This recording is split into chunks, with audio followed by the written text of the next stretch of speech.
Good evening, everyone. Thank you, Oh wait, AR and Coco. wait, not Am yet. I We got to starting get the now? background. Well, we'll start it soon. Sorry. What? Psyching me out. There we go. Okay, I'm gonna start your timer when you say your first word. Okay. So, again, thank you, AR and Coco. Thank you, judges and Jeff, for being willing to debate. Um, for this debate, I'll be arguing that Jesus of Nazareth was a real human that existed in history. Based on the historical evidence and the reliable standards used to determine authenticity, origin, bias, and reliability, it's reasonable to conclude that Jesus is a real person in history. Between the source collection, source criticism, contextual analysis, the corroboration, the scholarly consensus, and its public dissemination, it's much less reasonable to assume that he did not exist. Parts of the historical method for finding out what's historically true, I just mentioned the first one, was source collection. So for Jesus, we have the New Testament, we have Josephus, we have Tacitus. For source criticism, we have authorship, dating of the Gospels. And these things that I'm listing off are also applicable to other things in history, like, for example, Caesar's assassination. The same type of way that we know that that happened is the same way we know Jesus existed. So continuing on, contextual analysis, obviously that would be Second Temple Judaism, and the corroboration is with non-Christian sources. The scholarly consensus is that the existence is widely accepted, and it's been publicly disseminated with textbooks and media. And a few of the extra tools that we can take the credibility into account is things like the criterion of embarrassment, multiple attestations, the coherence and consistency, or consistency, and dissimilarity, with reviewing all of the evidence of Jesus as a person. It's highly credible to believe that he actually existed. If we are to take away this particular method, we would have to also pull into question people like Socrates, Pythagoras, Alexander the Great, Homer. It's just clear through how it's been evaluated that the impact of Jesus is historically traceable. The criterion of embarrassment, that's one that's pretty used to show that it's more likely that Jesus was actually a real person. So it's the actual criterion says if a detail in a source is awkward, shameful, or potentially damaging to the author's agenda, it's less likely to be invented and more likely to be true. So things like the crucifixion would be a humiliating death for the supposed Messiah, that they would not want to invent a savior that's executed as a criminal.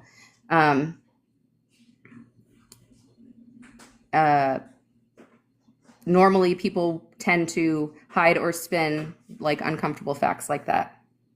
Other things that would be included in this embarrassment criterion would be he was baptized by John, the failures of the disciples, and women being witnesses. In that time period, those would be embarrassing. The consensus and scholarly standards, it's widely accepted by scholar. It's like the most accepted thing. I have Maurice Casey, E.P. Sanders, and Paula Fredrickson, who are not Christian scholars, who that believe Jesus was a real person, but deny like the supernatural side of it. The last thing I want to bring up, I think, is the oral tradition and how that is also reliable within this historical method. because of the structure. Here it is. Oral tradition is defined as early attestation that is structured and communal. So with the oral traditions, you have things like repetition and rhythm that aids in patterns aid in memory. And then you have designated custodians like elders, priests, and bards. They had group correction, which is like the community's correct deviations from like retellings of the stories in real time.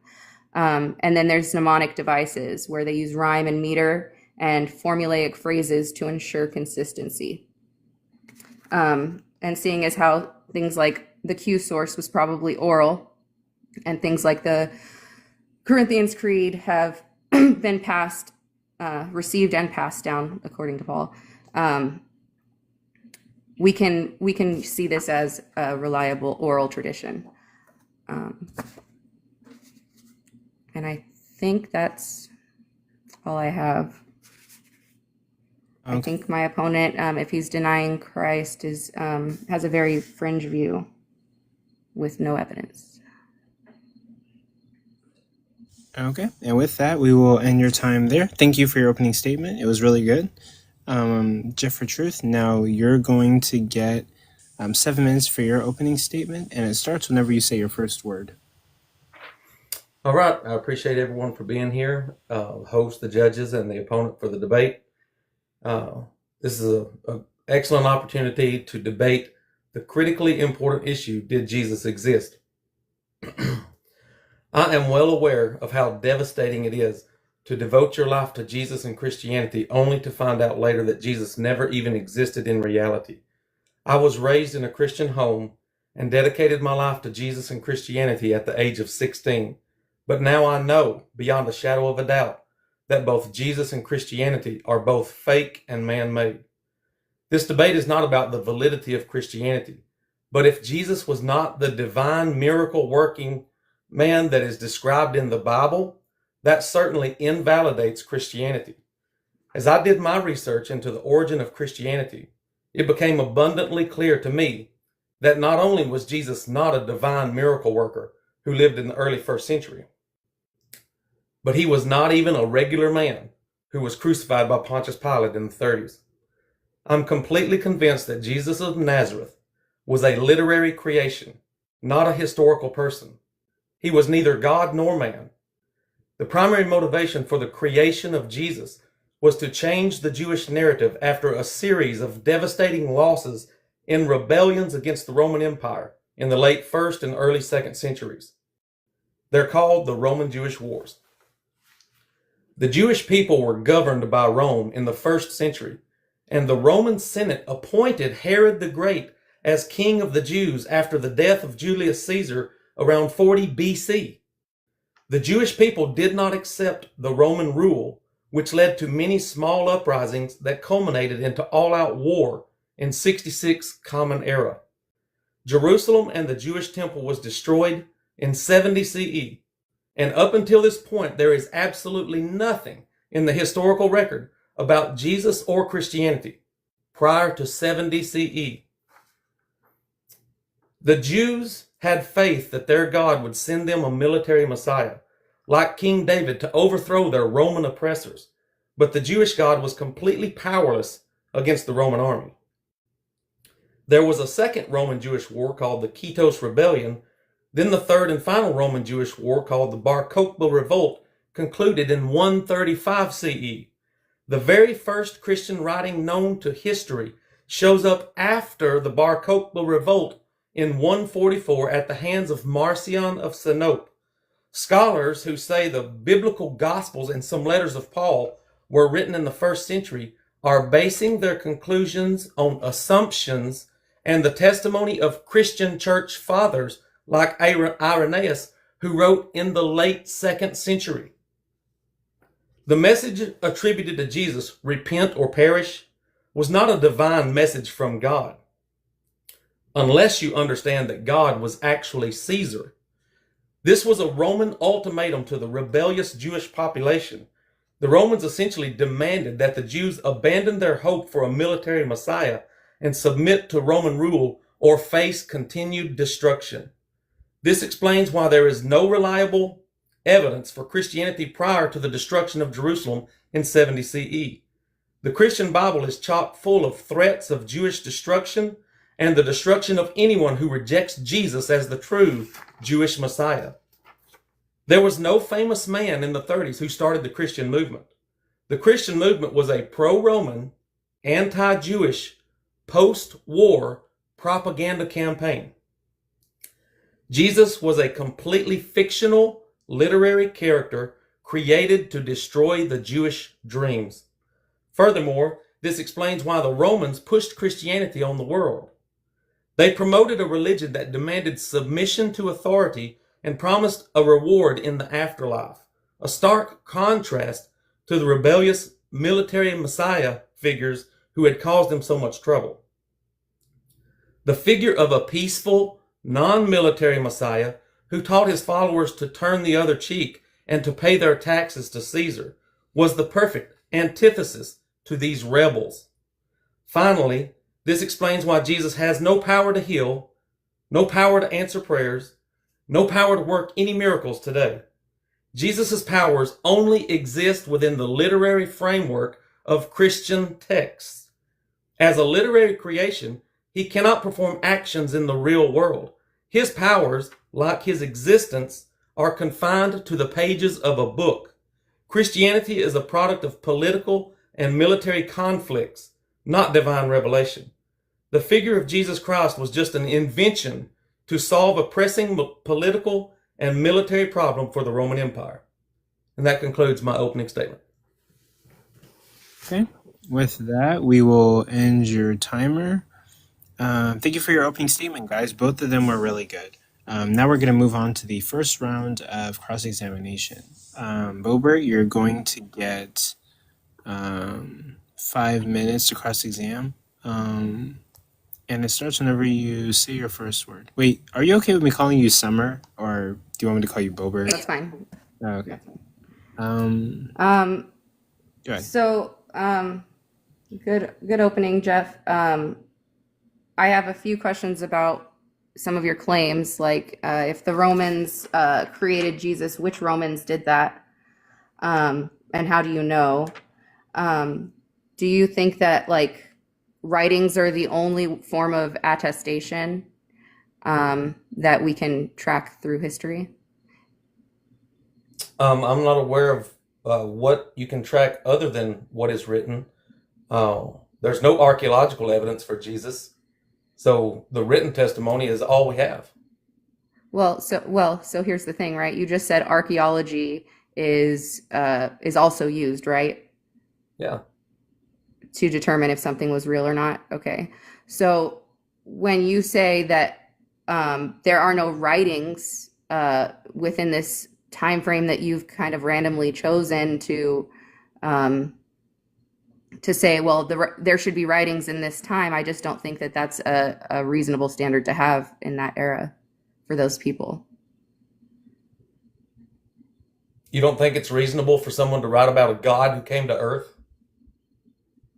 No, I think it's reasonable for people to write about it. I just think that your standard for it to be written like is not aligning with like how we measure if something is like true in history.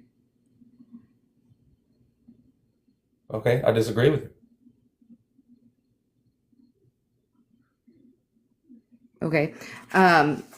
So oral tradition, like I was going over earlier, is early attestation, and it's structured and communal. I'll go into some details on that again. So when we have oral traditions that get later written down, like the Corinthians Creed, you can verify it through things like repetition and rhythm, designated custodians, group correction, and mnemonic devices. So the things that are in the Bible now that were formerly oral tradition and were talked about as oral traditions formerly in the present text are showing a structure that is reliable for historicity. So I don't see how you can determine anything about whether even an oral history about Jesus even existed. So that's a pure Right, that's assumption. my point. You don't understand like historical methods well enough to be making a determination of whether Jesus was real or not. So is it possible? Well, it's a question, but just because they write in poetic language or in rhyme or rhythm, in fact, that would indicate that it's not actual oral tradition, because that's something that would be poetry, not because people don't speak in poetic language. People write Not in stories in modern poetic day, language. Jeff, but today, but back then, especially in Second Temple Judaism, I think that's what the time era was. Um, this was how they would write and speak. No, it's not. I disagree. People did not, and especially uneducated Hebrew Um, fishermen. in First Corinthians 15, 3 through 8, there is even a repetition of the cultural norm with Paul's reception of the stories of Christ. So he received these orally and then repeats it and writes it down. Right. And when you watch This Star is Wars, part of the structure of like designating custodians in that time. and all Star Wars movies start off in a long time ago in a galaxy far away. When you write stories, you say this happened a long time ago. That's what's in First Corinthians Would 15. you be willing to read 1 Corinthians 15, 3 through 8 and show me where it says a long time ago in a galaxy far, far away? It says something very similar when it says I've telling you what was handed down to me. So he's making a claim that it was something that happened in the past.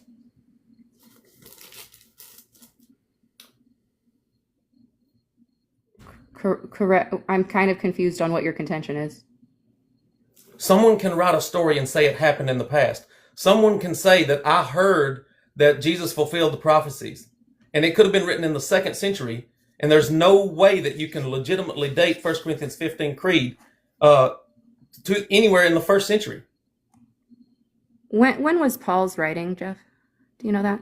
2nd century. Yeah. Where do you get this dating from that you have? Okay, Well, answer that question, and then we'll move on to the next part. so there is no evidence that any of Paul's letters were written in the 1st century. And I have internal evidence from the Bible itself, from Romans and Corinthians and Galatians, all the ones that they say are authentic, that indicates that it had to be written after 70 CE. And we have no evidence that any of them were actually written before 70 CE. And Paul was supposedly dead in the 60s, and dead people don't write letters. So I don't think Paul wrote anything. Okay, and then we'll stop right there. That's going to be first round, Bobert's cross-examination. Now, Jeff, it's going to be your turn for cross-examination. I'm going to give you 5 minutes on the clock, and it starts when you say your first word. Okay, so I'm making the argument that the Bible is fiction. It is a fictional story that was written directly in response to war. And it's amazing to me that so many people have a hard time understanding that, if you talk to Christians, they will even admit to you that Christianity is the new covenant between God. The old covenant was with the Jews, but the new covenant was with the Gentiles. And the Gentiles are actually the Romans, the Roman Empire. That was the Gentiles. You've got the Israelites who consider themselves Jews, and then everybody else, doesn't matter where you're from, everybody else is the Jews. So Christianity is the update to to Judaism, and we don't have any evidence whatsoever that Christianity existed. Actually, in the entire 1st century, we have no evidence of it at all in the entire 1st century. The very first reference to Christianity is from Tacitus, and he says it's a mischievous superstition, but that's in the early 2nd century. And you brought up Josephus, so people always go to Josephus as the number one extra biblical source for Jesus. But yet, practically every single scholar knows that the one short little passage called the Testimonium Flavianum in Josephus, which is the introduction to Jesus, is not original to Josephus. That Christians later manipulated that and they changed it in some way, either adding it entirely or manipulating it and making it a pro-Christian statement. So when I found out as a Christian that, first of all, nobody wrote about Jesus during his lifetime. Not a single person wrote about Jesus in the 30s. Nobody. Nobody wrote about him in the 40s. Nobody wrote about him in the 50s. And scholars will have you to believe that Paul wrote in the 50s and 60s, but we've got scholars now, like Nina Liv say, that are writing books saying, no, this is actually not what the evidence shows. And so when I found out that nobody wrote about Jesus during his lifetime, and when I found out that the number one source that Christians go to outside the Bible is also a known Christian forgery. If Christians had to add Jesus to history, that is a huge problem. This is probably the primary reason why I concluded that Jesus didn't exist, because Josephus was supposedly born in the 30s, the same decade that Jesus supposedly lived and made his impact on the world. But yet Josephus wrote hundreds and hundreds of thousands of words and never mentioned Jesus or Christianity or any Christian movement or any Paul. He doesn't even mention Paul. So he doesn't talk about some guy named Saul of Tarsus going around starting churches all over the Roman Empire. There is absolutely no mention whatsoever of Jesus or Christianity or Paul in any way from a man who wrote, and he's our primary source of first century Jewish history. Also, just a quick reminder: you can talk the whole time, or you could also ask questions to Right. Summer to delegitimize and establish your point. But go ahead. Right. So I'm just I don't think I really have any questions right now, but I guess I would ask Bobert, are you aware that the Josephus Testimonium Flavianum is not original to Josephus?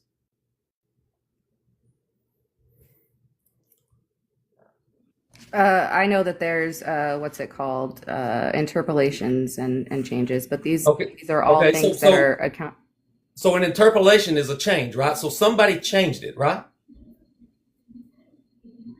That's what an interpolation is. yeah, not in any sense that would change the reality that Jesus was a real person. We don't know that there was anything in the text before. The earliest manuscript of Josephus is from the 10th century, 1,000 years later, and it was preserved and copied by Christian monks. So we don't know what the original said. All we know is that what we have in the manuscript today is not original to Josephus. And we know that. And you admitted already that you know that there are interpolations, which means somebody else manipulated the text and made it say something that it didn't originally say. That destroys the credibility of Josephus. And that's my time. Okay. With that, that's going to conclude round 1 of the cross-examinations. We're now going to move on to round 2. Summer, you're going to get 5 minutes, and it starts whenever you say your first word. Okay, again, I have more questions, Jeff. I feel like everything that you say leads me to more questions. So who was Jesus made up by specifically? Why are there so many variations in the text? Hang on. So the way you can find out, who's responsible for anything is you say, who does it support or who does it benefit? And, in my opening statement, I mentioned how this Jewish Messiah was instructing the Jews to submit to the authorities that were over them. That was the Romans, the people who were in power. Where do you get this understanding of the text? Just from the plain reading of the text. Okay, do you know how to properly read the Bible? Yeah. Do you think that plain reading it is how you come to the truth of what is actually being said in the Bible? Yes. When Jesus says you should pay your taxes, that the Jews should pay their taxes to Caesar, the best way to understand that is through the plain reading, not by changing it and making it mean something that it doesn't say. Okay, well, that's not how those things work. Again, you're making up standards again and again for how things should be determined to be true or not. There are already standards in place that have scrutinized the existence of Jesus. Like I said, most scholars, virtually all scholars, do not deny the existence of Jesus as a real historical person. That is because all of the standards that are in place to determine the truth about history have been applied to the claims of Jesus being a real person. Josephus and Tacitus writing about it is just corroborating what the contemporary witnesses were attesting to. We can't just throw out oral tradition, or we end up throwing out people like Pythagoras. Well, you need to Do you demonstrate. think Pythagoras was a real person? I haven't studied Pythagoras. I don't know. Do you think Homer was a real person? I don't know. I What about think, Socrates? I don't know. I haven't studied Do you this. see how you're applying a standard that's not applicable to historical truths, and you're only biasly showing that towards Jesus? No, I'll demonstrate in my next period how I'm not. I mean, do you think Zeus was real? Do Another- you think Apollo was real? Perseus?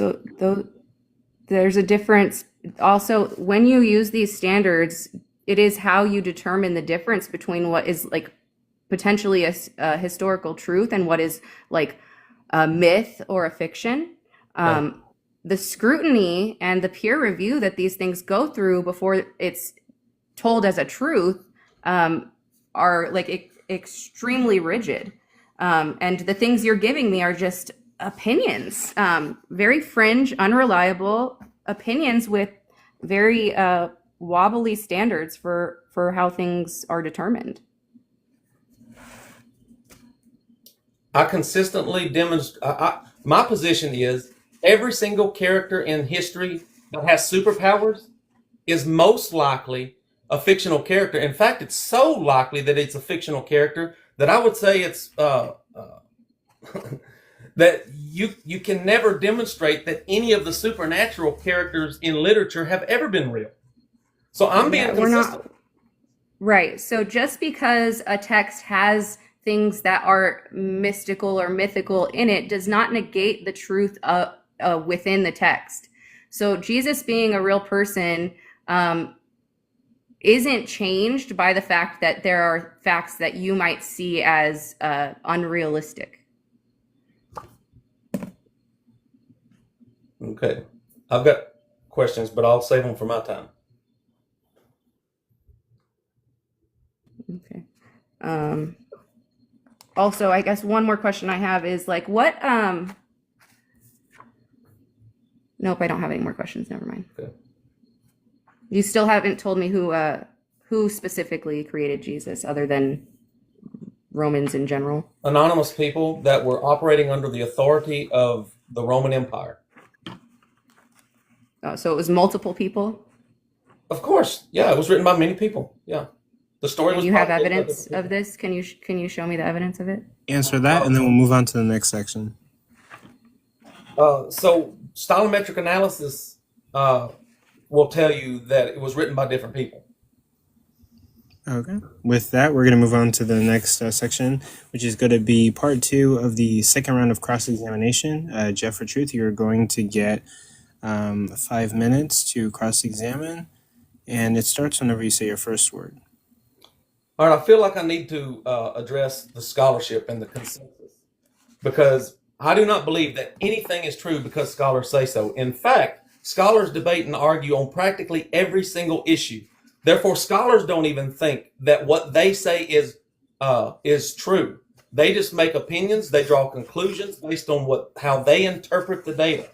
So it is a logical fallacy to conclude or suppose or propose that anything is true simply because scholars say so.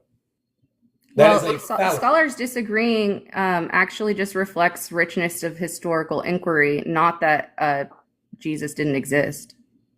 Okay, so now you said that the scholarly consensus is that Jesus existed, but that most of those same scholars who think Jesus existed deny the supernatural claims, correct? Yeah, which is irrelevant to this debate, right? It's We're not focused irrelevant. It's very Historically, relevant. Jesus is a real person is the debate. So We're not arguing whether okay, now Jesus had a okay, supernatural anything.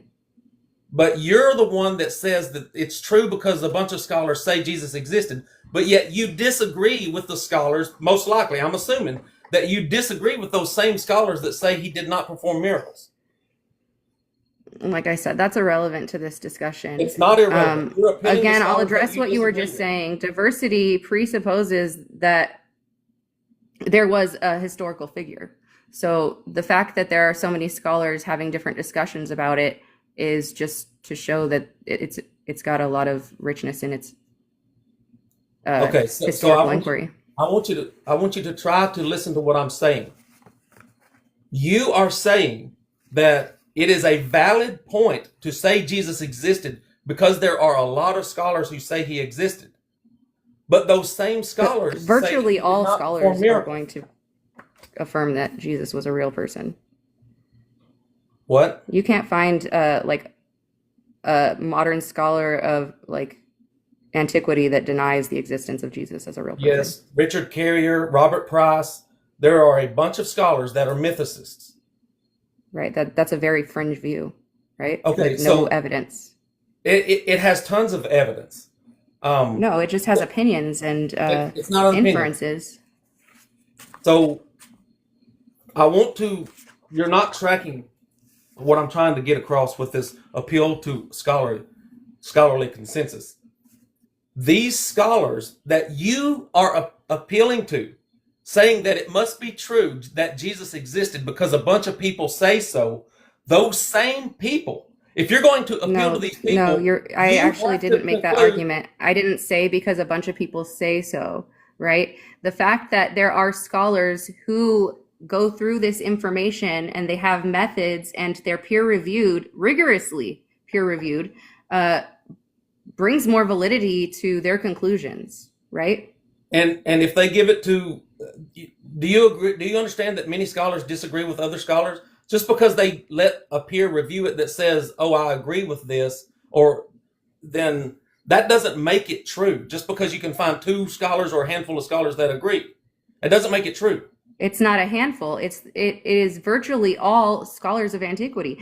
The No, it's not. only people who are disagreeing with this are people who are. It's an opinion based thing. There's no evidence that they're bringing forth that is actually outweighing the evidence of Jesus.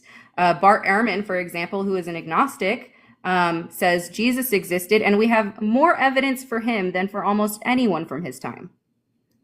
But we've got more evidence for Batman and Spider-Man than we do for Jesus. So you can write a lot of stories about a fictional character. Do you agree? You literally have zero evidence. Do you for agree that you either can of them. write a lot of stories You know who about the fictional authors of characters? those, bro, Jeff, you know who the author, well, you might not, but historically we know who wrote those characters and their intent was Bobert, this is for my them time. to be fictional This characters. is my time, So Bobert. this is all, we Stop. have evidence contrary to what you're Stop. saying. He's reclaiming his time. Go ahead. Okay. Do you agree that you can write a lot of stories about a fictional character? Sure. Okay, so the number of writings we have about Jesus are completely irrelevant as to whether Jesus existed or not. The number of writings is about Jesus. If it was from one person, then probably the amount wouldn't matter. But from people who are witnessing it and passing on the stories, the amount that we have is extremely impressive. Like, Oh, finish up. That's time, guys. That's time. okay. All right. I was gonna finish up. Okay, we're moving into the third round of cross-examination. So, Bobert, you're gonna get 5 minutes, and it starts whenever you say your first word.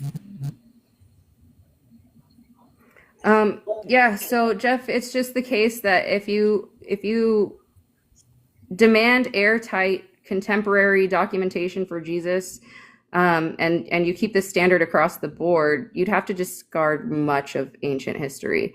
I think that you just really need a better understanding of like historical methods and how the Bible was compiled, maybe, and the scrutiny of the scholars that study it. So, again, I'm going to try asking, other than random people, who made up Jesus. You said it was for some war purpose. I don't quite understand any of the logic in that, especially because it was the existence of Jesus would have been during the Pax Romana. So you talking about wars doesn't quite make sense. Wow. So you're not aware of the Roman Jewish wars in the late first and early second century? Yeah, before Augustus. No, yeah, before Augustus was in power. No. During the reign of Vespasian, Titus, and Domitian, Trajan, and Hadrian.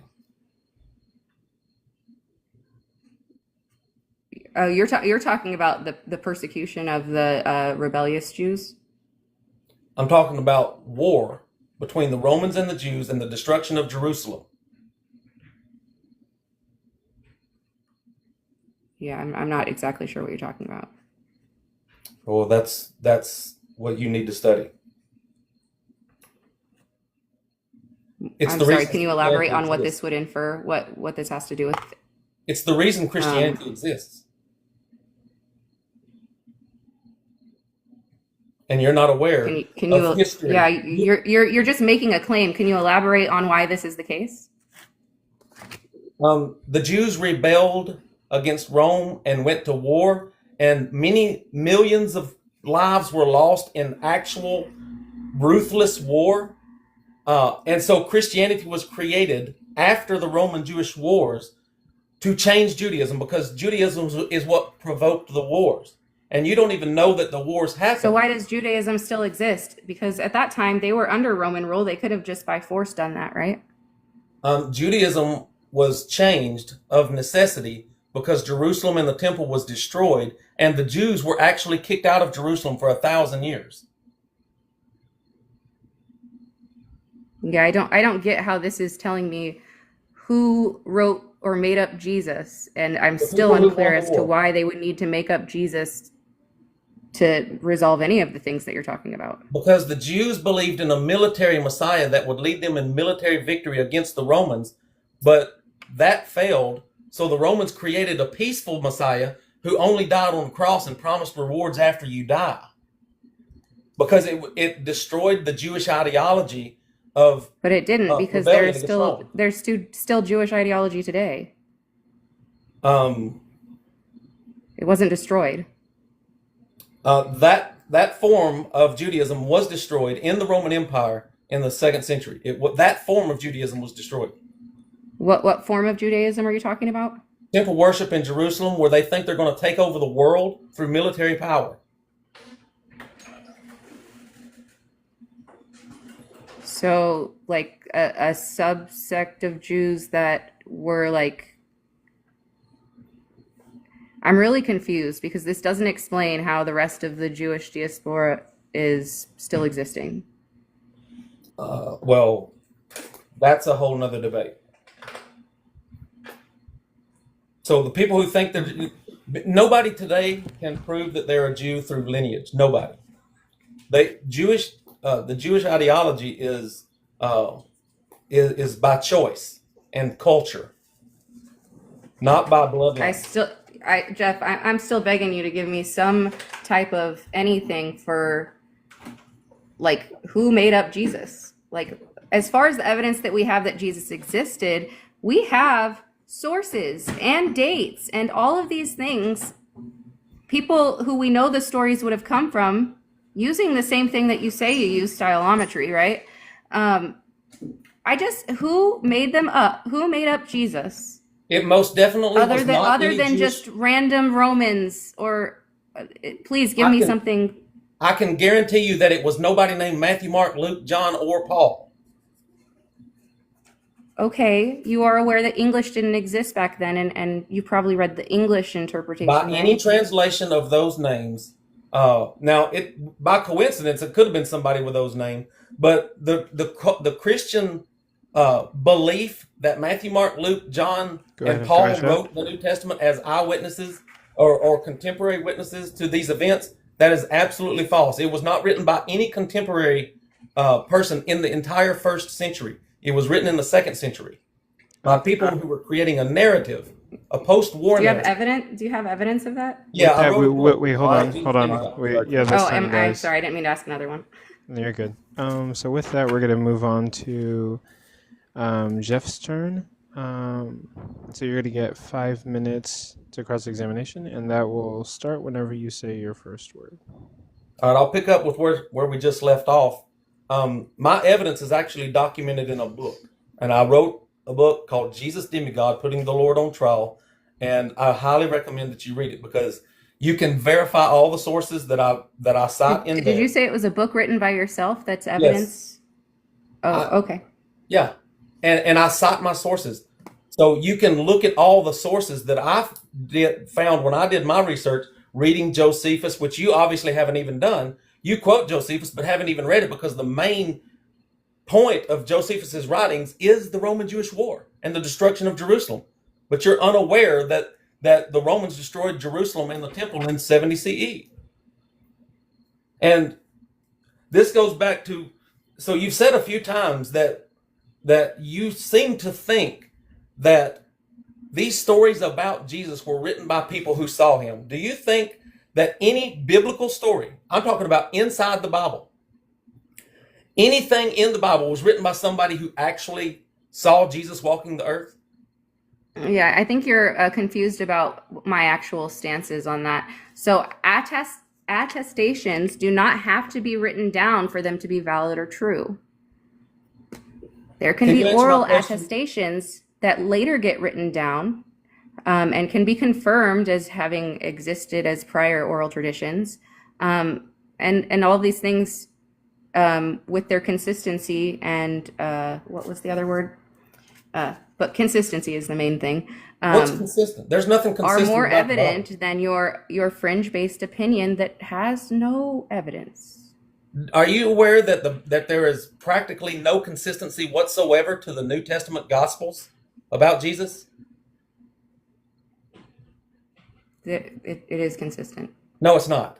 So Matthew and Luke completely disagree about the Maybe birth of if you're Jesus. reading in an inappropriate way, then you could, like, if you're doing a plain reading, you're going to find contradictions, which obviously means you're not approaching the text in the proper way. So, okay, stop right there. So Matthew, Mark, and Luke all say that Jesus ate the Passover meal with his disciples in the upper room Passover on Passover Day, and then they went out to the Garden of Gethsemane, and that's where he was arrested and tried overnight and crucified the next day, which would still technically be Passover because Passover started at sundown. That's when they ate their dinner, their supper. Then they went out, got arrested that night, and was crucified, and he was buried before the sun set the next day. So that was on their high holy day, the Passover day.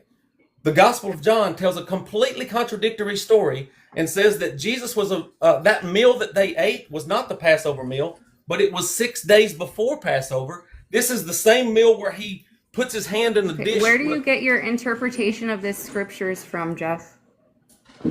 Okay, in John chapter 12, verse 1, it says... No, you're just reading the scripture. How do you know that you have the right understanding of the scripture? So John chapter 12, verse 1 says this: 6 days before the Passover, Jesus came to Bethany, where Lazarus lived, whom Jesus had raised from the dead. Now, how do you read that? What do you think this means? John chapter 12, verse 1 says 6 days before Passover, they ate a meal in Bethany. Yeah, so when I don't understand something in the Bible, I go to the sources that relay the information in the way that it's meant to be understood. So if you want to understand this verse, you would probably look to the church fathers and the people who are closer to the people that it was written by. Okay, so when you find a contradiction in the Bible, you just assume that you can't understand it, that you're not smart enough to understand it by the plain language. You need to go ask the people that started the religion or who are telling people what they should believe. You can't trust your own understanding for reading the words on a page. You have to go ask a man to tell you what to believe, because you're assuming that it must be true and there must not be any contradictions. So, oh preacher man, oh priest, can you please tell me how I should believe What is the correct way to read the Bible? Like so I that I said, can't find any it's contradiction? historically valid. It's not an assumption. All of this stuff has been scrutinized by a lot of scholars. So a lot of the claims that you're making, it just sounds like you're angry about some like religious experience. It doesn't sound like you're I am actually angry. addressing whether Jesus Bobert. existed or not.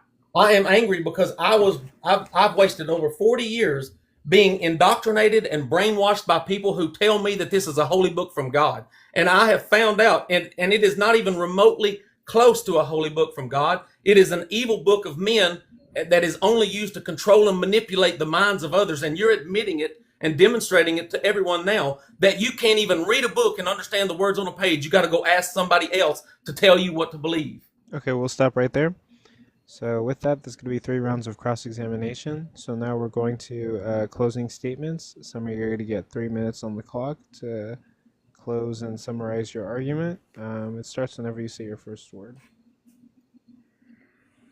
Okay, so it's clear my opponent has no real evidence that Jesus was not a real person in history. There's no method to his unreasonable assumption, and in spite of the extensive amount of evidence, like I quoted Bart Ehrman earlier,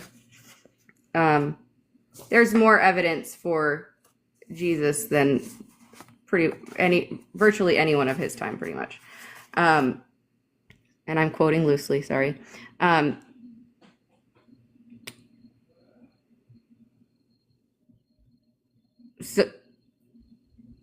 So in spite of the extensive amount of evidence that has been through a justifiable and rigorously peer-reviewed process, it's clear that Jeff does not understand how historical truths are determined and can't distinguish between myth and reality in this format. That's my closing. With that, we'll end your closing statement. I'll end your timer. And then, Jeff, you're going to have 3 minutes to sum up your argument. And it starts whenever you say your first word. All right, so I find it astounding that she thinks that I can't tell the difference between myth and reality, but yet she's the one who believes in a magic man who walks on water, who heals the sick and cures the blind and paralysis, simply because she reads it in a book. You see, if the historical method that you are referencing cannot tell the difference between a character who walks on water, who controls the weather, who resurrects other people from the dead, and magically heals blindness, if your historical method can't tell that that's a mythical character, then your historical method is unreliable. Because what I'm using is a consistent method of comparing written stories that have supernatural claims with observable reality. And so the way that I tell the difference between myth and reality is whenever you have a superhero. In fact, all Christians will tell you that every single God that has ever been written about or talked about or believed in is a false God, and people just made these gods up or they worship a false God, but yet theirs is real, and they have no evidence to back it up. Jesus said in Mark 16:18, whoever believes in him will be able to heal the sick by laying their hands on them. No Christian can do that today. And we know that there are people that lie and scam people and deceive people into thinking that they do that. But we know that that is a scam. It is not true. They don't do it. They don't go to hospitals and heal people. They only put on shows in their churches while they're collecting money. So they have an obvious reason, motivation for deceiving people into believing they have supernatural powers. So I am the only one in this debate that actually can tell the difference between myth and reality. And the same people who wrote the New Testament is written in Greek. The New Testament is the Greek New Testament, and the same people that wrote in Greek are the ones that wrote about Zeus and Hermes and Apollo and Dionysus and Asclepius and Perseus, all these mythical characters with mythical superpowers that fight minotaurs and gorgons. And you've got, the big bad man with red horns that comes from the underworld, and talking donkeys and talking snakes, and people that are magically parting huge bodies of water so that people can walk across on dry ground. You are going to tell me that I can't tell the difference between myth and reality, but yet you believe that all those supernatural things happened in the past because you read it in a book, because your historical method is obviously not adequate to help you distinguish between what is real and what is not. You see, all you got to do to know that Christianity is false is go to a hospital and pray for somebody and touch them, and they will be just as sick after you pray and touch them as they were before. And that's something I want to get out before I run out of time. Yep. Finish your last statement. Have I run out of time already? So finish your last sentence. The Bible, New Testament, was not written by anybody who was alive to witness Jesus. Matthew, Mark, Luke, and John were not written by eyewitnesses. The church doesn't even claim that Mark and Luke were written by eyewitnesses. Luke even admits on the front page, first chapter, that he was not an eyewitness. So nothing was written by eyewitnesses.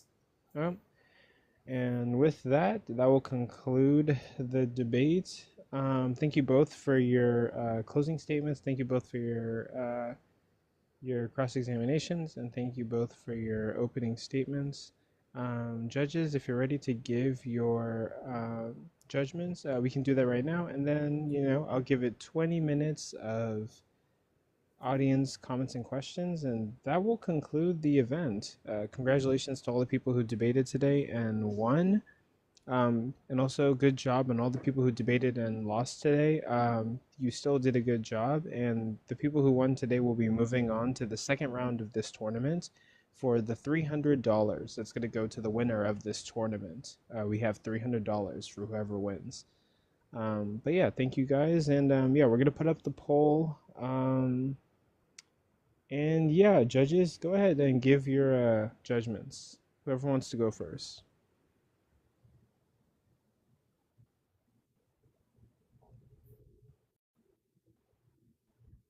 Or we can do audience first if you guys still need time. But so everyone wants to go first, judges. Maybe audience. The judges probably aren't ready yet. Okay, we can start bringing audience members up to give their We put them to sleep. Critique and concerns. First person we got is Forrest the Legend. Yo, what up, Forrest? How you gonna hop up on here and have a teacup? I'm kidding. Wait, Forrest. Okay, Divinity's back. What's up, Divinity?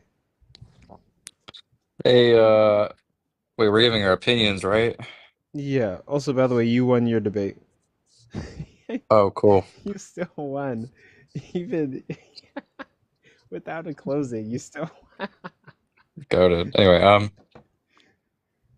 yeah, I mean, on this debate, I only saw a little bit of it, but it sounded like Jeff was trying to say that Summer was like contradicting herself because her reasoning to believe in the existence of Jesus also led to the reasoning to believe that Jesus was not like supernaturally powered, and that like she's like somehow contradicting herself.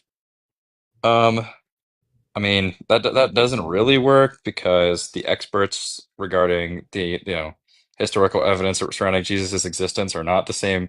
They're not the experts on like the existence of metaphysical superpowers, so it's not really like the same sample of experts. But even if that were true, I think she rightly pointed out that it was kind of irrelevant, and presumably Jeff agrees that Jesus is not superpowered, and by his own reasoning also would believe that Jesus existed by the same expert. So it's like it's just a little unclear how that was relevant to the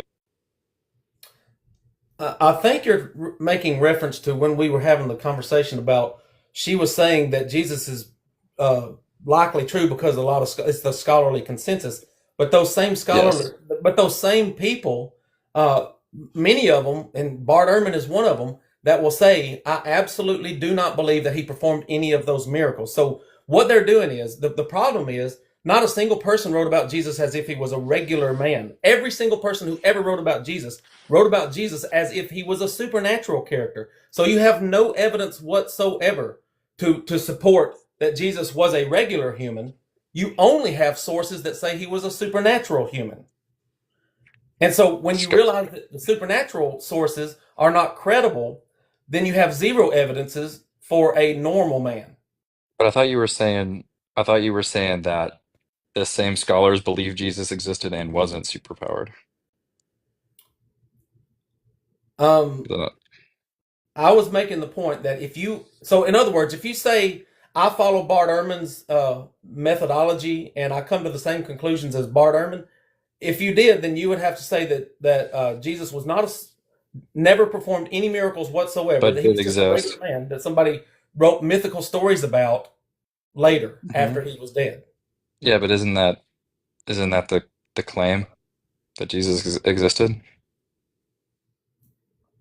Not that Jesus existed and had supernatural powers.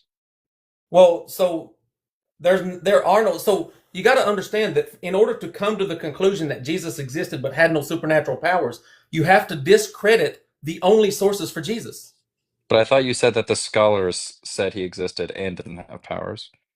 What the scholars are doing is discrediting. Bart Ehrman discredits the Bible, and he uses the Yeah, but Bible then as his only source that Jesus existed, but he discredits his source. oh, so you're saying the authors is contradicting themselves.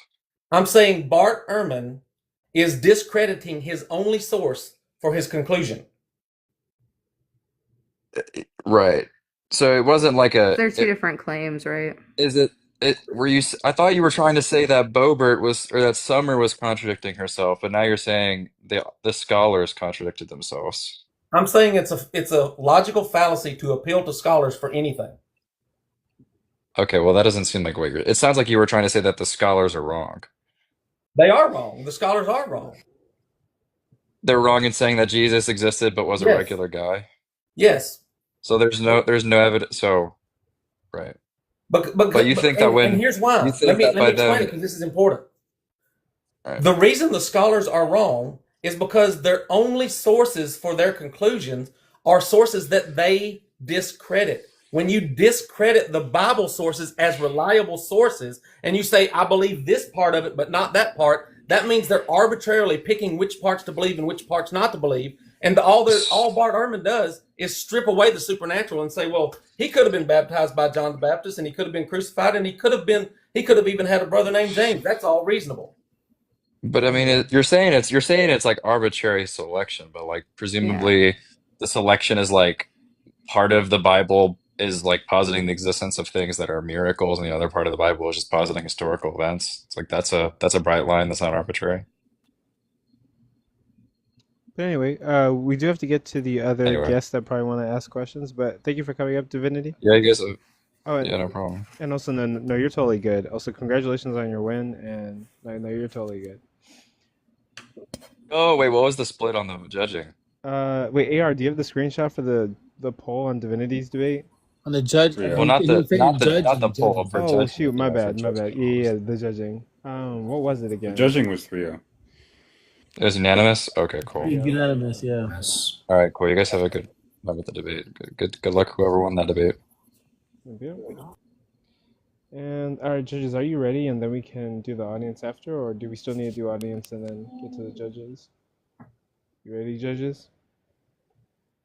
Tiny Friction, Mitch, you guys here? You guys good to go? I'm ready. Okay, go for it, and then we'll do the audience after, and then we'll call it a day.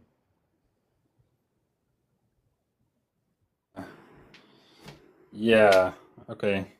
Thanks for the participants for having that debate, and everyone. Although I will say that was probably the one that I least enjoyed of those so far. I think it definitely could have been a lot better on both sides. Some of the discussion on methodology and considering whether what sort of skeptical or unskeptical commitments one methodology would commit to was somewhat interesting. I mean, I don't know. I'm not sure that some of the inferences drawn there on both sides were all that good, but I'm not going to get into details of that now. I thought, yeah, I mean, I thought the support from Jeff was a bit lacking, and some of the stuff he said was strange. I don't know that all the they say that all the the Gospels were 2nd century or something like that. I don't, I'm not sure what's going on there. Well, It's a very I fresh view. wish I could explain it to you. Yeah. So, like, obviously, Maybe some I'm other not time. going to judge harshly against that because it's not something that was seriously challenged or pursued in the debate. But yeah, I thought it was a strange point. The point about the appealing to scholars, I mean, obviously, it's not fallacious broadly to appeal to scholars to draw inferences. It's perfectly legitimate if we have reason to think that scholars in some field or on some topic are reasonably reliable, or at least more reliable than other means of coming to decide some matter, to appeal to them as some support for the view that they come to. Now, whether that would, there's some sort of something self-undermining in this applied to this case, I don't see why. I mean, at best, you could say that, well, because she also believes in the supernatural claims, if she does, although I think Bobert did a good job to separate that other commitment from that debate topic, which it is separate. Because of course, because if it's someone who has the same view about there being historical Jesus, but disagreed that he's anything supernatural, could have made all the points that Bobert made, I think, and then what's the relevance of this other objection? But at best, it would show that there's some sort of tension in her view, appealing to scholars for the historicity of Jesus, when similar or those same scholars would deny his supernatural capabilities and acts. Although I'm not so sure that the prevalence of scholars would deny that. Of course, I think they would not accept it. Historians would not typically endorse it as a matter of demonstrated history, but that's not the same thing as denying its actuality. And pointing to some scholars who do deny it as a matter of history, I don't see how that's anywhere near the same sort of consensus that would. Well, anyways, I'm reading more into this than was actually discussed, but I didn't think what Jeff had to say on that point was very good. And what Bobert said was okay, although it could have been pursued much further. Let's see, I guess there are a few other things. There's a few other things I could cover, but I kind of tired, so I'm gonna end, and I say that I would give the win to Bobert, but I wasn't overly impressed by either side in this one. Okay. With that, thank you for your judging, and we're gonna go to the next judge. Who's it gonna be, Tiny or Mitch? Mind going next, as Tiny's our new guest judge. Okay. So congratulations both. I think openings were good. Summer, I think you did a good job in establishing the kind of historical criterion used to establish somebody's historicity, and that in denying Jesus' existence, we'd have to deny figures like you mentioned, Socrates, you mentioned, I think, Homer and other figures. I think there was maybe an over-reliance on method and on scholarly consensus. However, Jeff, I think your challenge to this was kind of odd. I just, I guess, agree with Friction. I think it's not fallacious at all to defer to scholarly consensus. I do think you gave good motivation for why it might be the case that scholars that scholars do side with Jesus, but or affirm Jesus' existence. But you then hinged a lot of that on this kind of, I don't know, this idea that on one hand, the claims that we have seem to affirm Jesus as a supernatural being, but on the other hand, there aren't, any claims of him being a normal man. And then you focus on the fact that the supernatural claims are likely not true.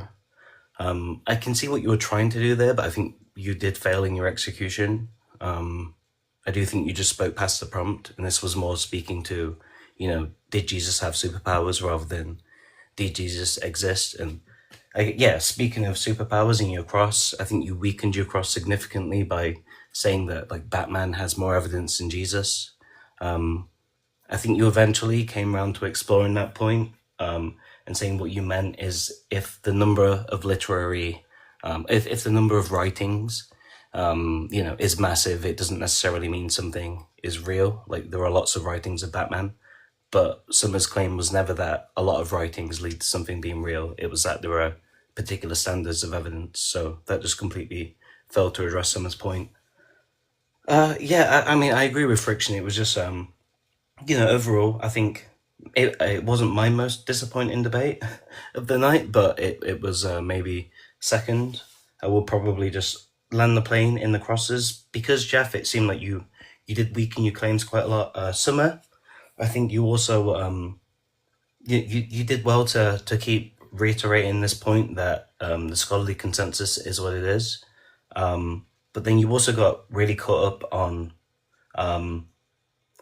like Jeff said that just because scholars say it doesn't make it true, and then you kind of got caught up on this idea that disagreement between scholars raises a probability of it being true, which might itself be a good point, but had nothing to do with what Jeff was saying, and that kind of lasted for a while. So I think that was actually on Jeff's cross exam, so that was more a point against Jeff for not controlling his time. But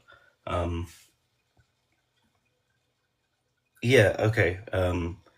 In terms of closing, Summer, it was very brief. I would have loved to have heard more. You reaffirmed the historical criteria and the scholarly methods. You point to kind of a lack of a plausible alternative from Jeff, and you emphasize that rejecting Jesus means rejecting all of these historical figures that we typically take to be real. Jeff, your closing, it seemed to rely on those superpowers a lot. Again, it seemed to focus on the fact that prayer healing doesn't work, right? That you can go out and demonstrate that the supernatural claims are not true. But again, this just feel, it seems to miss the prompt. So very narrowly, again, I'll give this to Bobert. Okay, thank you for your judgment. With that, Tiny Science, you're the last judge that's left. Tiny, you're the last one left. All right, so the opening statements, I think, Jeff, you did an appeal to emotion and personal credulity in the beginning, in the very first minute. And then you brought up some points about the Roman wars and how Jesus was likely a Roman invention. You didn't really provide sources for that. You said something about Herod the Great in 66 CE, and there's nothing prior to 70 CE for the story, which I give you points for that.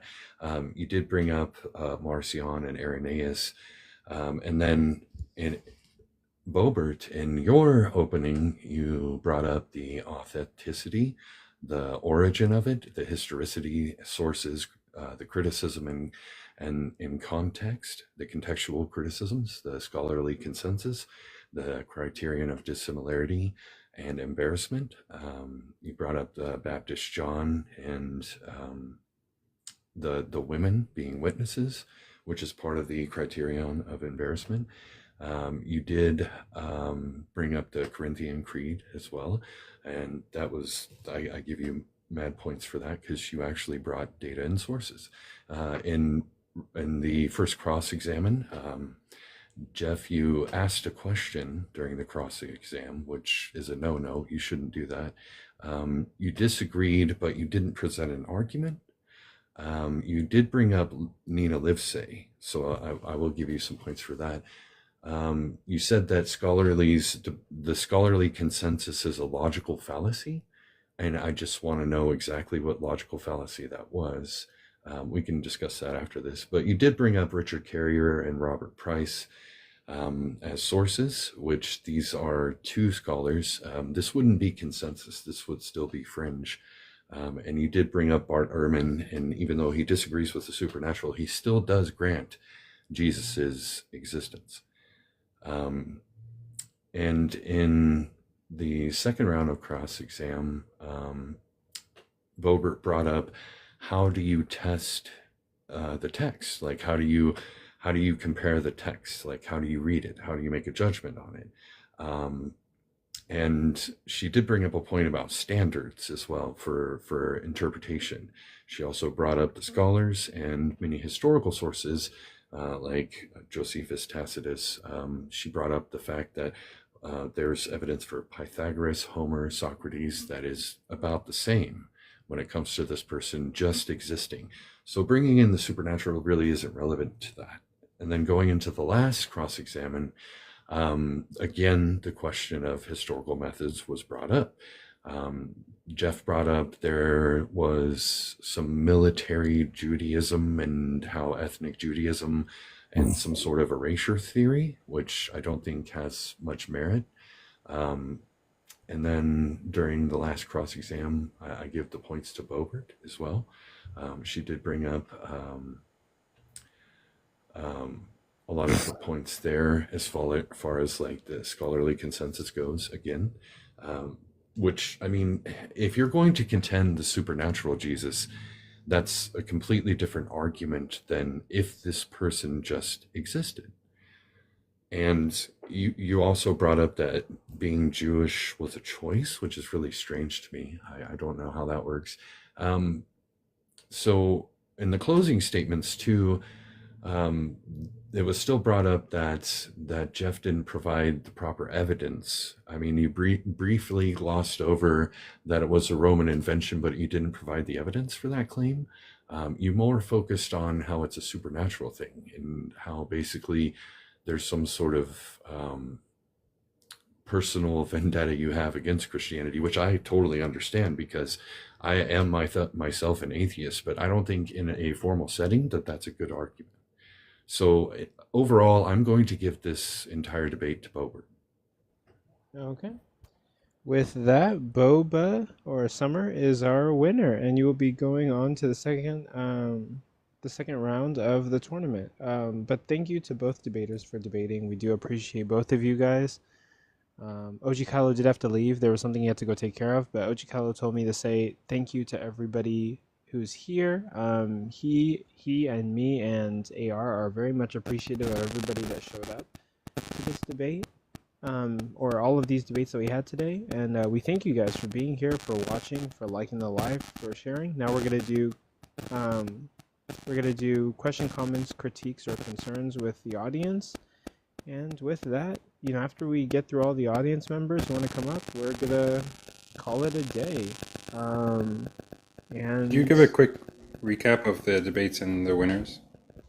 Yeah, so I think Summer won this debate, Joey won the last debate, Divinity won his debate, and Mob. and Mob Mob won his debate. Yeah. Am I glitching? I think people are saying I'm glitching. You're glitching a little bit, yeah. Oh, I'll darn. keep talking. Maybe it's fine now. Okay, how about now? I think that's okay. It's a little background noise, but Okay, this will work. But yeah, so our winners for today are going to be Mob, Joey, Divinity, and Summer. But yeah.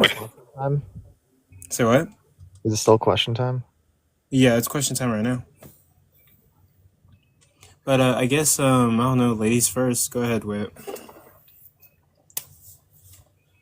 I don't know shit. I'm just up here. Oh, okay. Go ahead, Mob. Yo, Sommer.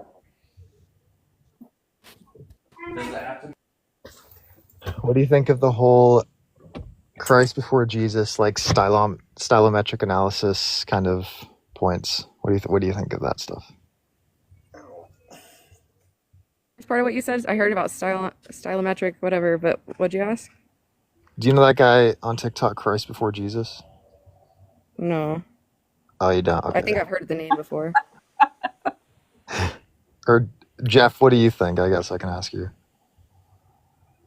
I don't have a problem with it. I mean, I think it's good to use data to analyze this ancient text. I think there are a lot of flaws and assumptions that are built into it. I don't think it's definitive, but I think we can clearly say that the New Testament was written by a bunch of different authors, just on without even doing data analysis. You can just use basic common sense and see all the contradictions and say, if this was written by the same person, he was telling a different story. He was contradicting himself. When do you think? You know, like what's his face, the one that was out in the woods, and then he like was he wrote a bunch of letters, but that's how they found out who he was based on the style of writing. Paul? No, is it the Unabomber, or was it the other guy? This is getting funnier. Like, Summer, there's like a guy called Christ Before Jesus on here, and he just stylometric analysis and says Paul and Jesus didn't exist. Like, it's like a dude on TikTok. Wait, Jeff, when do you think Actual stylometry, because that's a real thing that they use in like criminal investigations. Yeah, that's true. I don't fucking know. When do you think Acts was written, Jeff? True. Okay, how come? Why do you think it did not mention Paul's death? The New Testament narrative was deliberately written about to tell a fictional history. So, but whenever they mention the destruction of the Jews, which is mentioned all throughout, these warnings about the day of wrath that's coming and the destruction of the temple specifically mentioned, the reason that scholars say that the Gospels could not have been written before 70 is because it mentions the destruction of the temple, and it is foolish of them to presume that it was predicting the future when we have no manuscripts, no citations or references at all that these things existed prior to the war. So it's foolish to presume a miracle when you don't have the evidence to prove the miracle. Okay, and with that, we do have like 3 guests in the comment in the queue. Wait, I'm gonna swap you out. And Shark has like 5% on his phone, so we're gonna bring him up. And Mob, you satisfied with that? Yes, you can swap me if you want. Go you. We're gonna bring Fredo up, but go ahead, Shark. You got it. Bobert, how does it feel to be a champion? A champion? I mean, I don't feel like that was like a championship debate or anything. Yeah, no worries. Yeah, wasn't much. So I just want to clear the air. Jeff, do you want to retract your statement that all Jews are Jewish by choice? No. Wow. It is a culture. It is a tradition. Judaism is a bloodline. Listen, if you will go read Ezra, just read Ezra. What is it? You just said both. Just to clarify, you think that 100% of Jewish people are only Jewish by choice? Just so this is on the record as clear as possible. Yes, culture or choice. Yes, it is. Holy shit, you're an idiot. There is not a single person on earth that can trace. Moron. Listen, there is not a single person on earth that can trace their bloodline to Abraham, and that is what the definition of a Jew is. Wait. You're wrong. It's David, actually. No, it's not David. It's actually Jacob, because Jacob is Israel. And so it's not David, it's Jacob. Go ahead, Fredo.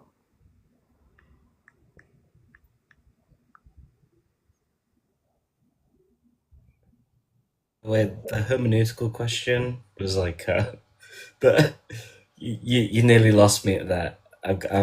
That seemed very irrelevant, but that was just an extra criticism. Wait, actually, okay, wait, hold on. Before we go any further, maybe I'm a little bit tired, but I'm like honestly confused. I just searched it up. Like, is Jewish a choice? And like, okay, I'm gonna sound stupid. I don't want to embarrass myself. Okay, it's like somebody go, please. On my end, a Jew would be someone who was a Jewish by bloodline, and there is not a person on earth today. And by being Jewish by bloodline, you have to track your lineage to Jacob, the great grandson or the grandson, whatever, of Abraham. That is the definition of a Jew.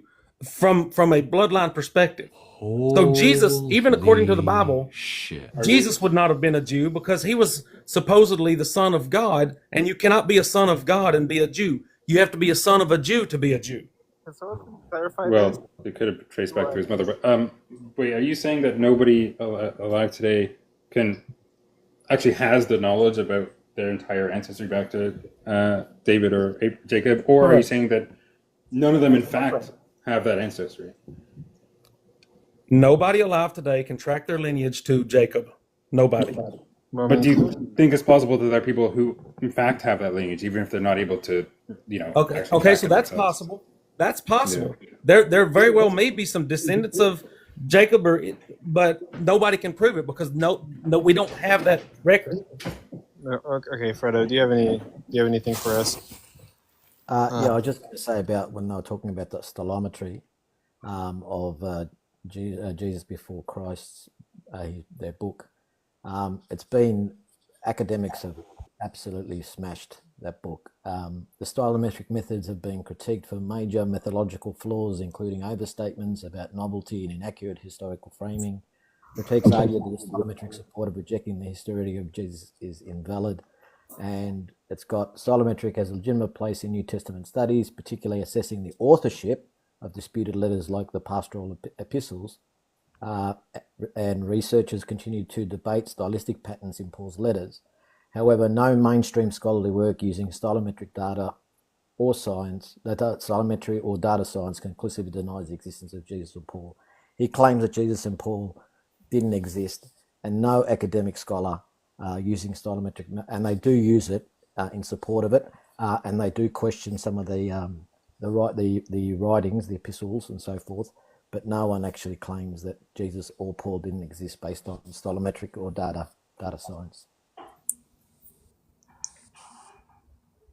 Wait, is that anti-Semitic to deny that Jewish people exist? Jeff.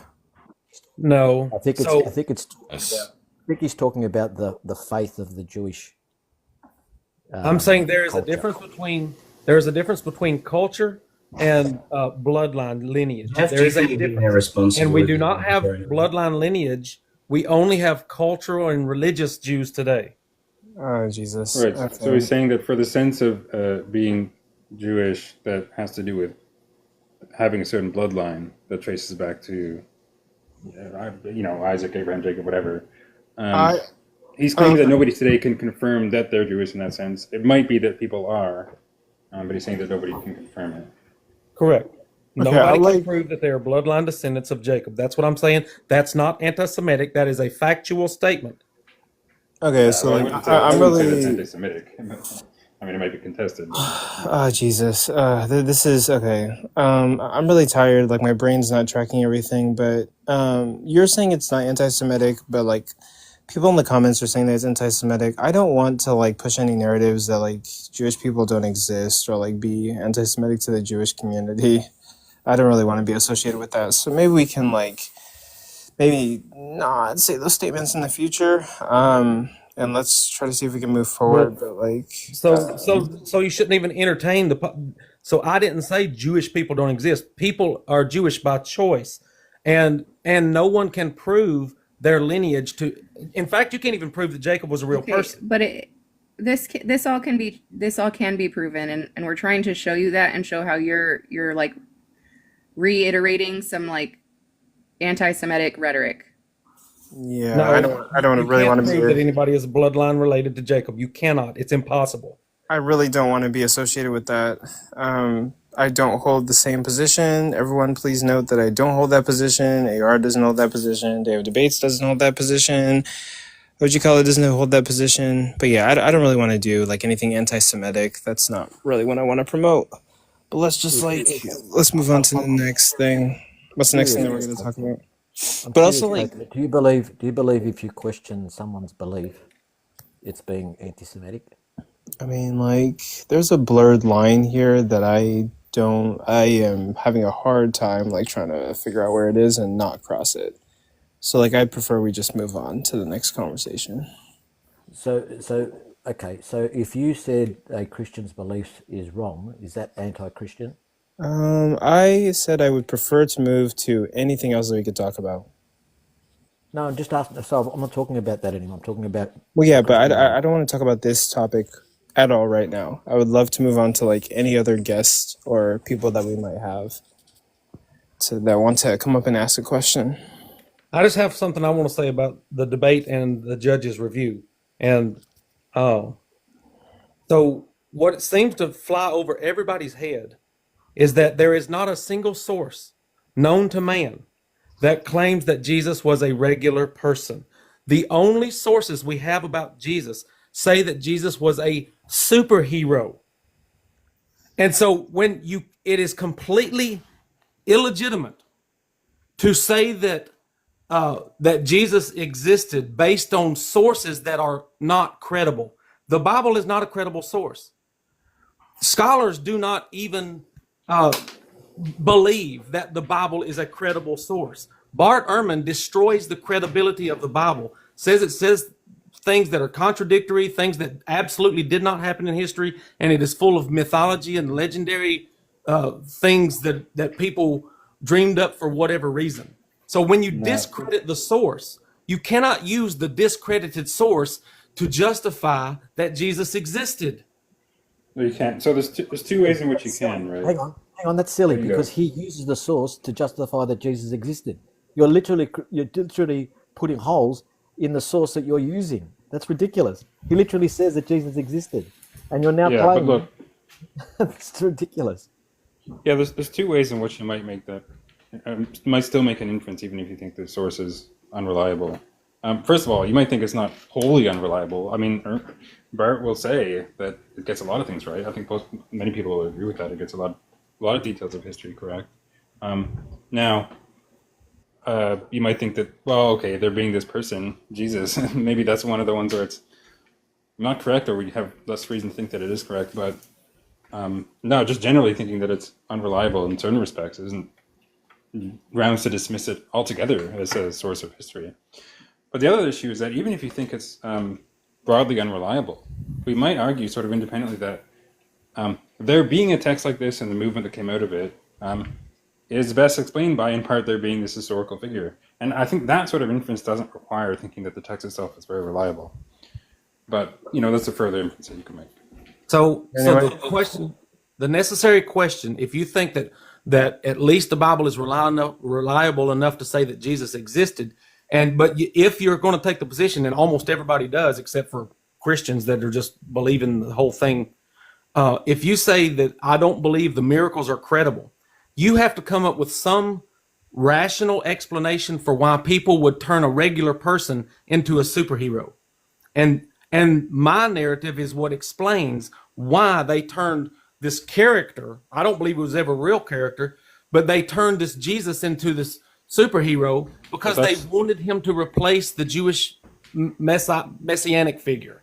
Look, I'm not going to dispute that there would be motivations to invent him as well. But it's also not. There's an incredible precedent for people attributing supernatural abilities to regular people. It's happened today. It's happened throughout history. I'm not so sure why it'd be so surprising that happened in this case. Well, so a good example is Josephus says that Vespasian performed the same miracles that Jesus did. He spit on the dirt, took the mud, and rubbed it on a guy's eyes, and he cured blindness. And another man had a withered hand, and he stepped on his hand in the name of Serapis. Well, hold on, guys. This isn't supposed to be like another debate, and we also got another guest. So let's probably try to move it on. You guys could probably have this discussion like some other time. Thank you, Fredo. Go ahead. Yeah. Ask your question. Thank you. This is a question for Jeff. Why are you so bad at debating?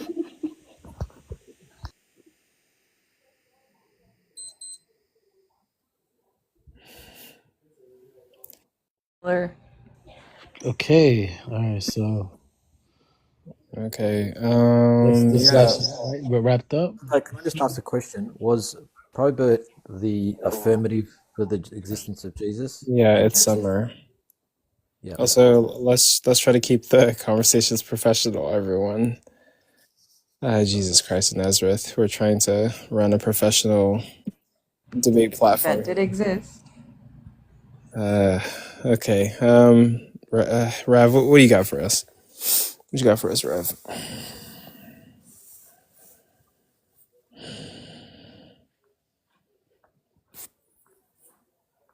Jesus. Can I just ask to clarify what happened?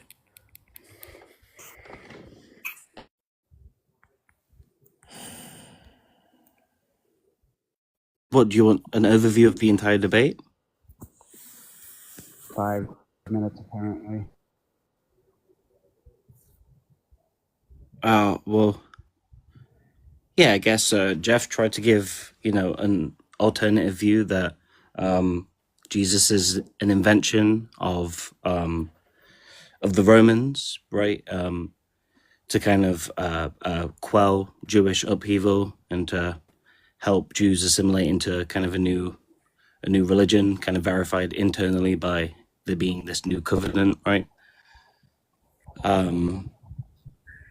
Some appealed to the consistency of like historical methods, the consensus among scholars at the moment that Jesus did exist. And then, yeah, there was cross-examinations where I think Jeff went off track a few times, which I think cost him the debate. Still, even now, I don't think he quite understands the critique that, there are people today like faith healers who may exclusively be referred to, like the only historical records that may remain of them at some point is that they are faith healers who, had supernatural abilities. That doesn't mean those people didn't exist, right?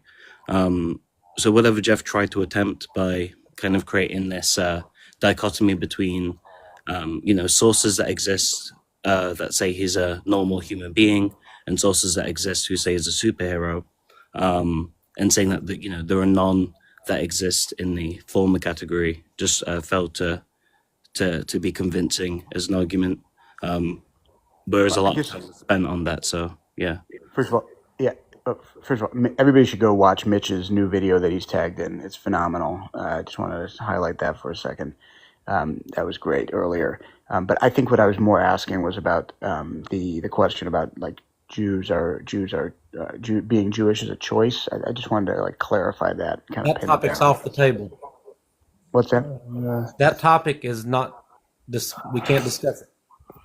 I would say if you possibly can, in the DMs, probably talk to Jeff. He thinks that being Jewish is a choice, and he doesn't think that Jewish people exist. Coco, that is false. That is not what I ever said. Jewish people do exist, but they are Jewish by choice, not by bloodline. Oh, okay. Oh, that's the position. What does that mean?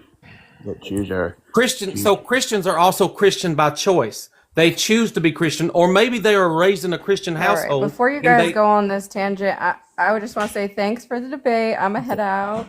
Thanks. If you have more questions, just message me. Summer, check your messages. Okay. Jeff, I'm gonna just extend a insightful olive branch, and feel free to reach out anytime if you'd like to speak to a Jewish person or maybe try and understand how Judaism works from a. So which of the 12 tribes of Israel did you descend from? That's a great question. I'm actually of the tribe of Levi. No, you're not. Okay, yeah, you guys could talk about that in the DMs. Okay. What is happening? Thanks, Jeff. If you're born to a Jewish mother, you're already Jewish by a non-choice. That just debunks your whole entire worldview. That's the same thing as being born to a Christian mother, and you say that you're a Christian, moron. Anyway, we could If you're move born on. to a Jewish mother, that's how it works. If you're born Please to a talk Jewish about mother, this somewhere else, you're please. automatically Jewish. That Okay. debunks everything you've said. Okay, please just talk about this somewhere else. Anywhere else. Oh Jeff, my God. I just really, and then I'm gonna hop down. Like, I think like being curious is a far greater quality than being assertive or sure of anything, especially when it has nothing to do with you and you just don't know. I listened to the vast majority of this debate. You were vastly unprepared. You only showed opinions.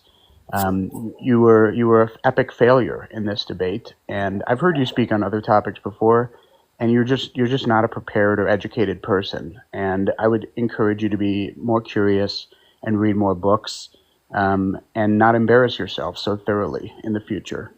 And that's all I have to say. So best of luck to you. Fuck off. Okay, that's fine.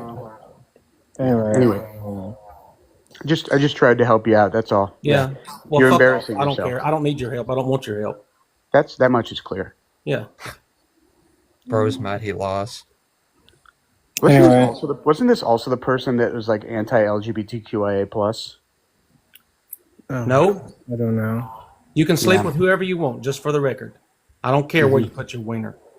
Yeah, how do you feel about people who are? Well, actually, guys, this is wait. Okay, this is a professional like event that we're having. So like, this mudsliding, we can like probably do it some other time. I do want to like before. Jesus Christ. Okay, I did a terrible job towards the end of this debate. The point of this is we're not trying to push anything like anti-Semitic.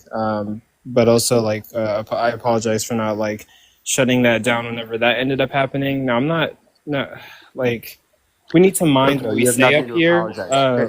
You have nothing to apologize for. This person, they projected their own opinions, and they made a fool out of themselves. That's okay. Everyone, we need to mind what we say. Words have power. Please be very clear on what you're saying. Jesus.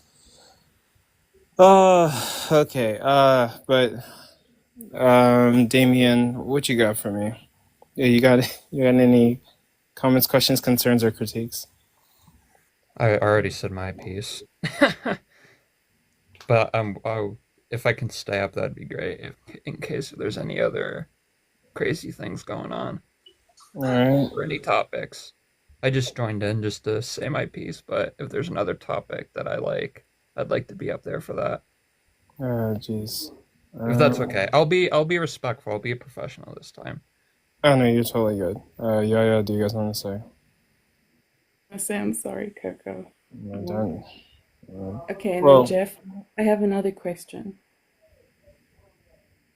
Are you really embarrassed? Sorry.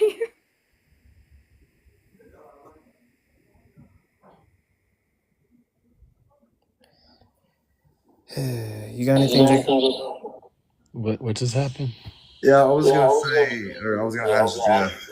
He said the scholars are trusting in scholars or using them as a logical fallacy. So if that's the case, then why do you quote any scholars in your book?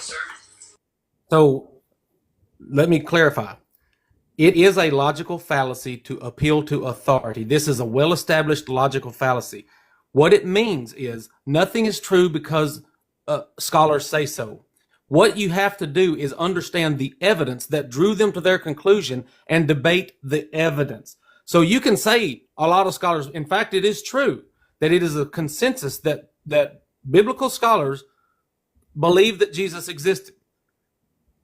That is their conclusion, but that doesn't make their conclusion true. It is not true just because a lot of scholars say so.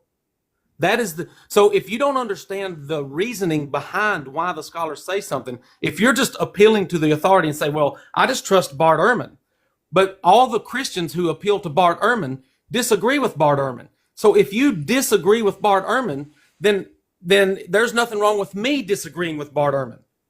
Appeal to a scholar, say, Bart Ehrman must be correct because Bart Ehrman has studied things way more than us. So whatever conclusion Bart Ehrman comes to, I don't need to study the evidence. I'm just going to draw the same conclusion that Bart Ehrman did. But Bart Ehrman draws the conclusion that Jesus was not a miracle worker. He didn't perform any miracles. So every single Christian who appeals to Bart Ehrman is committing a logical fallacy because because they are only appealing to the parts that they like and they're rejecting the parts that they don't like and saying that it's inappropriate for me to disagree with Bart Ehrman. But the Isn't problem, that what, the problem, is the that problem, not Jeff, called, hang you on. would The say that's problem is, Jeff, confirmation bias, right? yeah, the problem is, Yes. Jeff, he And uses so you would sources. say, so how is what you're doing not confirmation bias? Can you clarify that? So I was a Christian for over 40 years. If I was going to have confirmation bias, Personal testimony, like, can you give us your unbiased authority or opinion? yes. So when the Bible makes claims like you can heal the sick by touching them if you believe in Jesus, this is objectively false. So I know that the Bible is not reliable because I can prove it. Jeff. The problem is he's not using sources. He's not using any source to justify whether Jesus Christ walked on water. He's not using any source. All he's using is the fact that it was a supernatural event. That's the issue. The issue of his existence, he uses sources to actually verify that. And so do hundreds of scholars, well-known, academic, well-researched scholars. He's just using the fact that it's a supernatural event that justifies he not performing those. Now, the fact is we know supernatural events are a thing. So the fact is he can't actually prove it physically that it didn't happen. That's the difference, Jeff. Nope. Supernatural things are not a thing. Nobody can demonstrate anything supernatural. But Jeff, supernatural thing. Let me prove it to you. What's a supernatural event? What's the definition in the dictionary? Something that defies nature. Something that defies nature. No. It's the cause or existence of something that cannot be explained by the laws of science. Correct? If you look up every definition, it's literally say the manifestation, the cause, the existence of something that cannot be explained by the laws of science. Well, that's not necessarily a good definition, even if it's in the dictionary. Because Fredo, listen. Definition. Are you saying definitions don't mean anything? I'm saying that it's not a good definition. No, but your definition, I'm saying to you, the definition of supernatural, his claim that those supernatural events didn't happen is because we don't see them happening. But he can't prove that they didn't happen. And the point is, the definition of supernatural in all instances says it's the cause or existence of something that cannot be explained by the laws of science. I would define it as something, Fredo, I would define it as something that can only be explained by a God. No, see, this is the problem. You've got your own definition, and you don't understand the definition of the word. All right, guys. The word is defined. All right, guys. This is turning into a debate. Words are defined in more than one way. Words have many definitions. Hang on. You can define it however you want to. You can define it. Okay, I'm tired. Getting a little bit frustrated. It's kind of time to end the night. I was going to comment on the appealing to authority, but if you want to end, that's fine. Oh, go ahead. You can go ahead and give a final thing. Go ahead and drop down. Yeah, look, I think it's in many cases perfectly reasonable to appeal to facts about scholars or scholarly consensus without even having to analyze or assess the data or evidence that led them to their conclusions as support for particular conclusions.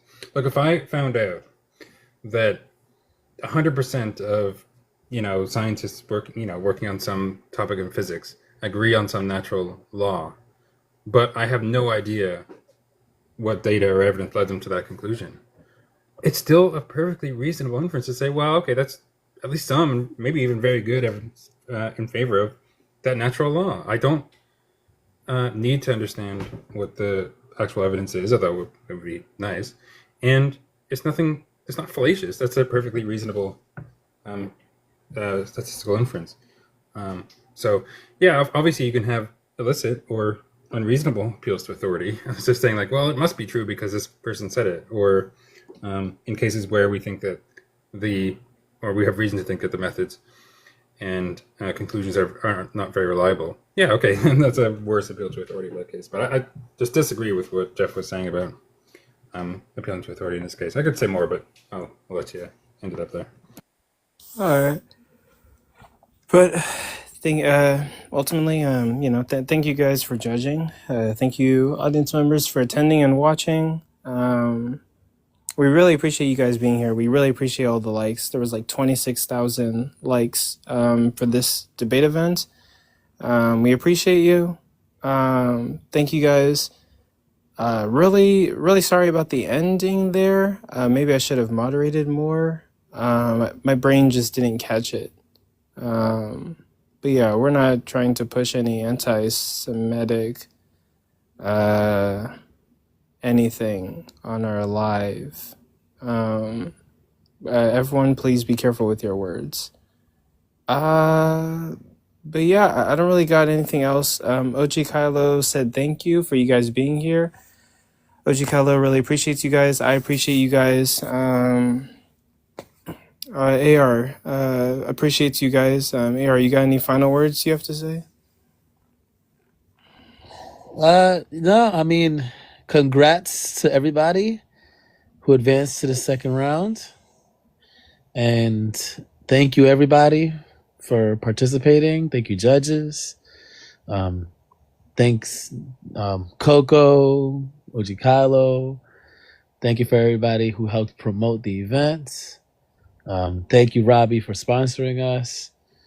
And yeah, if I forgot about you, sorry. Thank you. Just so many people to thank. But yeah, and congrats. Okay. Thanks, Judges, you got man. any last words? Thank you very much, and I hope everyone enjoyed. Take care. Yeah, absolutely. And with that, we will see you guys. We will see all you guys later. Next week, we are going to do round 2. Round 2 begins next week. And that's going to have the winners of round 1 going up against each other. And then, yeah, I'm going to have to make a promo for that. I will do that. Thank you guys for being around. I'll try to edit these videos and get these debates out as quickly as possible. But thank you guys. With that, we could probably end. All right, man. Good night, everyone.